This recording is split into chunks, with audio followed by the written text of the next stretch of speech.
Hello दोस्तों, UPSC के EPFO exam में अब लगभग 1 महीने के आसपास रह गया है। जैसा कि आज अप्रैल का फर्स्ट वीक है और दोस्तों इसी को देखते हुए मैं पिछले कई दिनों से कंटिन्यू वीडियो अपलोड कर रहा हूं ताकि आपके अंदर मोटिवेशन की कोई कमी ना रह जाए। और दोस्तों इसी को देखते हुए जैसे मैंने लास्ट वीक में फर्स्ट वीक स्ट्रेटजी डाली थी और ये जो स्ट्रेटजी के पॉइंट ऑफ व्यू पे मैं आपको कंटिन्यू इसलिए अपडेट देता रहता हूं ताकि अगर किसी की भी तैयारी जो पहले से ना कर पाया हो या वो व्यक्ति जो किसी और एग्ज़ाम में लगा हो लेकिन अब जो समय आ गया है दोस्तों, विश्वास मानिए ये जो 1 महीना रह गया है ना, ये 1 महीना कम नहीं है। अगर इस 1 महीने में सही स्ट्रेटजी से चलेंगे तो यही 1 महीना आपके लिए 6 महीने के बराबर है। तो दोस्तों जैसा कि मैंने लास्ट वीडियो में आपको बताया हुआ था और कि आपको फर्स्ट वीक स्ट्रेटजी क्या करनी है, फर्स्ट वीक स्ट्रेटजी को मैं थोड़ा सा रिवाइज़ कर दूँ आपको, जिसे मैंने math, reasoning, computer, English plus current affairs को बताया था। मैंने ये 5 चीज़ें इसलिए बताई दोस्तों, इन पाँचों से लगभग 50% पेपर आता है, 60 क्वेश्चन प्लस इस 5 पोर्शन से आएंगे और ये सिलेबस छोटा है और फिक्स है। और दोस्तों इसीलिए मैं कह रहा हूँ अगर कोई भी बंदा जो इस स्ट्रेटजी को ना फॉलो कर पाया हो तो अभी भी वक्त है कि इसको 10 तारीख तक कंप्लीट कर ले। और जैसे मैं आज सेकेंड वीक की स्ट्रेटजी बता रहा हूँ उसको जो लोग कर चुके हैं उसको फॉलो करें। दोस्तों फर्स्ट वीक की स्ट्रेटजी में मैं आपको क्लियर कर दूं कि जो करंट का पार्ट था मैंने इसीलिए कहा था कि मैक्सिमम समय लेके करंट को कंप्लीट कर लीजिए, क्योंकि करंट को हमें छोड़ना नहीं है। करंट एक बार आप पढ़ लेंगे तो उसके बाद आप डेली के डेली 1-1 घंटा या आधा घंटा थोड़ा थोड़ा भी पढ़ते रहेंगे तो करंट आपके लिए बहुत यूज़फुल होगा। क्योंकि ये दोस्तों विश्वास मान के चलिए कि करंट आपको कम से कम 2 बार पढ़ना पड़ेगा। ठीक है दोस्तों, इसीलिए फर्स्ट वीक में मैंने करंट को लेकर चला था क्योंकि उसको जल्दी ख़त्म करना है। और दोस्तों मैंने पहले वीक में आपको मैथ और रीजनिंग का दिया हुआ है। मैथ और रीजनिंग का मैं इसलिए दे रहा हूँ दोस्तों, लगभग 15 के आसपास क्वेश्चन उससे आएंगे।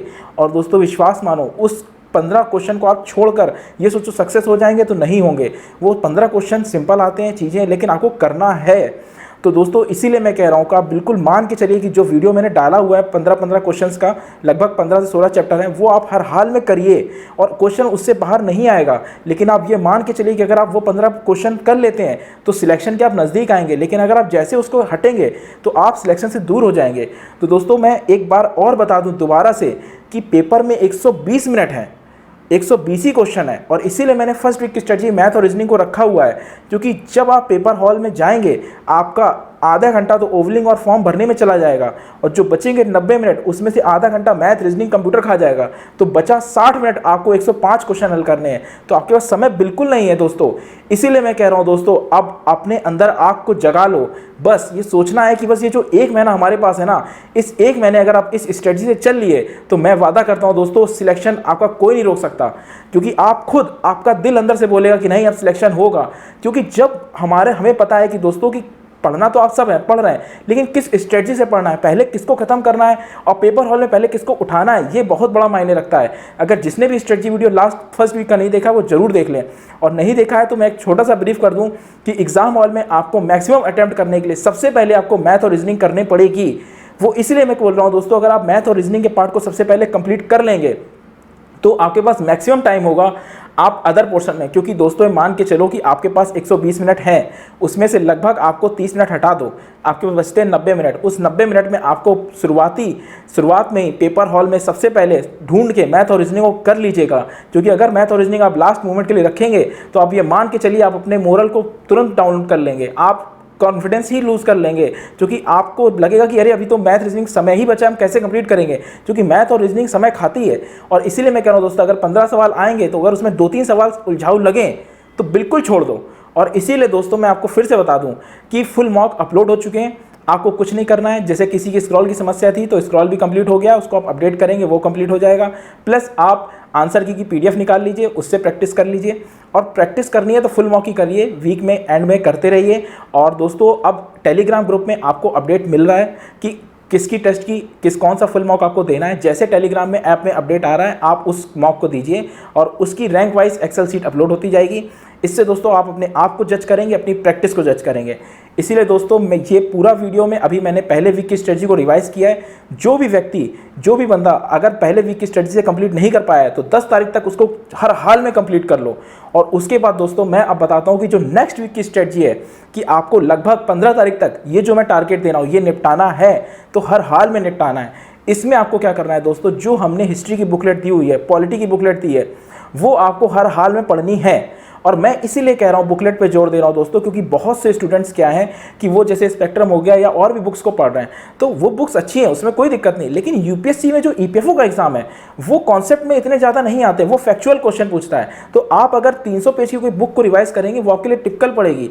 आपको क्या करना है कि मैक्सिमम फैक्चुअल क्वेश्चन पढ़ने हैं। इसीलिए दोस्तों मैं कह रहा हूं अगर बुकलेट को एक बार रिवाइज कर सकते हैं तो कर लीजिए, या आपको लगता है कि आपके पास कोई ऐसी बुकलेट है जिसमें फैक्ट हैं तो फैक्ट को करिए। और इसलिए कह रहा हूं कि 15 तारीख तक आपका टारगेट होना चाहिए कि आपको मॉडर्न इंडिया और इंडियन पॉलिटी कंप्लीट कर लेनी है। ठीक है दोस्तों, ये दो पार्ट को आपको कंप्लीट करना है। अगर उसके साथ साथ दोस्तों आपको क्या करना है, अकाउंट्स के पार्ट में दोस्तों जो 500 एमसीक्यूज हमने अपलोड किए हुए हैं जिसमें अकाउंट्स में एमसीक्यू सॉल्विंग वीडियो है, तो आपको दोस्तों क्या करना है, एमसीक्यू सॉल्विंग वीडियो को सुनना है प्लस उन 500 एमसीक्यू की प्रैक्टिस करनी है। ठीक है दोस्तों, समय कम है इसीलिए मैं कंसाइज करके आपको बता रहा हूं कि अगर आप इतना करेंगे तो ये मान के चलिए कि लगभग अकाउंट से 12-13 क्वेश्चन आएंगे, तो 8 के आसपास आपके सही होने के पूरे चांसेस रहेंगे। ठीक है दोस्तों, इस वीक में आपका जो मेन फोकस होना चाहिए वो होना चाहिए हिस्ट्री पे, पॉलिटी पे और अकाउंट्स में। ठीक है दोस्तों, अब दूसरी सबसे बड़ी बात कि अब क्या है कि जब आप आगे का पढ़ रहे हो तो पिछला ना छूटे, इसीलिए दोस्तों क्या करना है कि आपको पिछले में करंट को रिवीजन करते चलना है। दोबारा से 1-1 घंटा आप करंट को दीजिए ताकि थोड़ी थोड़ी करंट आप पढ़ते रहें। ठीक दोस्तों, उसके साथ अगर आपका मैथ और रीजनिंग में कोई चीज़ छूट रही है तो थोड़ा समय निकाल के आधा घंटा आप इसको देते रहें, और उसके साथ ही आप इंग्लिश की वोकैब को रिवाइज करते रहें। मतलब कहने का कि फर्स्ट वीक की स्ट्रेटजी में लगभग जो भी मैंने कहा था उसके लिए आप 2 घंटा रिजर्व कर लें। 2 घंटे में आप उन चीज़ों को थोड़ा थोड़ा पढ़ते रहें डेली बेसिस पे। इससे क्या होगा, चीज़ जमा होती रहेगी और आप प्रैक्टिस करते रहेंगे तो आपकी वोकैब का पार्ट, मैथ का पार्ट प्लस आपका करंट का पार्ट, क्योंकि उससे आपके 50% क्वेश्चन वहीं से आएंगे। तो इसका मतलब ये नहीं है कि आप नेक्स्ट वीक में आते ही पिछले वीक को भूल जाए, नहीं, पिछले वीक के उस पार्ट को लगभग 2 घंटे रिवीजन के लिए रखना है और बाकी समय में आपको फोकस करना है दोस्तों कि हमें हिस्ट्री की बुकलेट प्लस पॉलिटी की बुकलेट और अकाउंट्स के ये 15 तारीख तक हर हाल में कंप्लीट कर लीजिए। और जिसने भी फर्स्ट वीक का नहीं कंप्लीट कर पाया 10 तारीख तक उस चीज़ को कंप्लीट कर ले। दोस्तों मैं फिर से कह रहा हूँ, समय कम है, लेकिन अगर आप इस स्ट्रेटजी से चलेंगे और खूब मेहनत करेंगे तो ये जो 1 महीना है ना दोस्तों, ये आपको 6 महीने के बराबर फ़ायदा देगा। और दोस्तों मैं फिर से कह रहा हूँ दोस्तों, अब उठ जाओ, मेहनत करो, क्योंकि ये मौका बार बार नहीं आता है। और सिर्फ एक एग्ज़ाम है, सिंगल डे एग्ज़ाम आपको एक ऑफिसर बना सकता है, वो भी यूपीएससी के ऑफिसर। आप सोच नहीं सकते कि आपकी ज़िंदगी एक दिन में कितनी बदल जाएगी। इसलिए कह रहा हूँ दोस्तों, बिल्कुल भी ढिलाई मत करो, पूरा फोकस होकर करो। और सिर्फ एक दिन अगर आपका लक सही हुआ, आपकी मेहनत सही हुई और आपकी स्ट्रेटजी सही हुई, तो ये मैं दावा कर सकता हूँ दोस्तों, आपका सिलेक्शन कोई नहीं रोक सकता।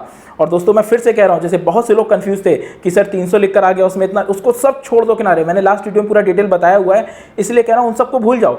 बस ये ध्यान रखो दोस्तों, 120 क्वेश्चन है, 120 मिनट है और 120 क्वेश्चन है। तो दोस्तों आपको उस 120 क्वेश्चन में लगभग अपना टारगेट रखना है कि 100+ आपको अटेम्प्ट करना है। मैं इसलिए बोल रहा हूँ 100+ अटेम्प्ट करने के लिए, क्योंकि अगर आप उससे कम में आएंगे तो आपको जो सेफ स्कोर है जनरल का, वो लगभग मान के चलिए 80 क्वेश्चन आप अगर अटेम्प्ट करते हैं तो आपका सिलेक्शन कोई नहीं रोक सकता, क्योंकि उसका इंटरव्यू भी है।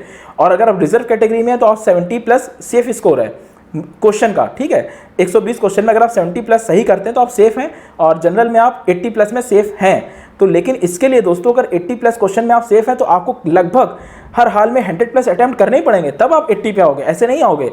इसलिए कह रहा हूं दोस्तों कि बस मन लगाकर अगर इसी स्ट्रेटजी से आप करोगे तो आपको कहीं ना कहीं सक्सेस जरूर मिलेगी। और दोस्तों मैं इसीलिए कह रहा हूं कि आपको पूरे 120 के पीछे नहीं भागना है। मैं फिर से कह रहा हूं दोस्तों, पूरे 120 के पीछे नहीं भागना है, क्योंकि यूपीएससी में आपको 10-12 क्वेश्चन ऐसे देगा जो आपका समय खाएंगे। इसलिए कह रहा हूं कि पूरी स्ट्रेटजी से अगर आप चलेंगे तो आपको ये समझदारी से समझना होगा कि क्या हमको छोड़ना है, क्या हमको करना है। अब वक्त आ गया दोस्तों कि जो आपका पढ़ा हुआ है या जो मैंने बताया है उस चीज़ को अगर आप अच्छे से करके जाओगे तो ये मेरे वादा है दोस्तों कि अगर आप एग्जाम हॉल में बैठोगे आपको पूरे कॉन्फिडेंस से जाओगे और कहीं ना कहीं आप पेपर बहुत अच्छा करके आओगे। क्योंकि अगर आप बहुत कुछ समेटने के चक्कर में गए तो आप अपना मोरल डाउन करके जाओगे, लेकिन जब आप फुल कॉन्फिडेंस में जाओगे तो ये मान के चलो दोस्तों कि जो गलतियां स्टूडेंट मोस्टली करते हैं कि एग्जाम हॉल में आता हुआ क्वेश्चन के 5-6 क्वेश्चन हर स्टूडेंट के गलत होते हैं। क्यों? क्योंकि उसका मोरल डाउन हो जाता है। तो आपको क्या करना है दोस्तों, अगर अपना कॉन्फिडेंस डाउन नहीं करना है तो आपको फुल कॉन्फिडेंस से जाइए। जो 5-6 क्वेश्चन सबके गलत होते हैं वो भी आपके सही होंगे। तो इसीलिए दोस्तों पूरे फोकस होकर इस 1 महीने लग जाइए, आपका सिलेक्शन कोई नहीं रोक सकता है दोस्तों। ये नौकरी और ये वैकेंसी बार बार नहीं आती है और ये मौका अगर आपको मिला है तो उसको कैच करिए दोस्तों। बेस्ट ऑफ लक, फिर मिलते हैं नेक्स्ट वीडियो में।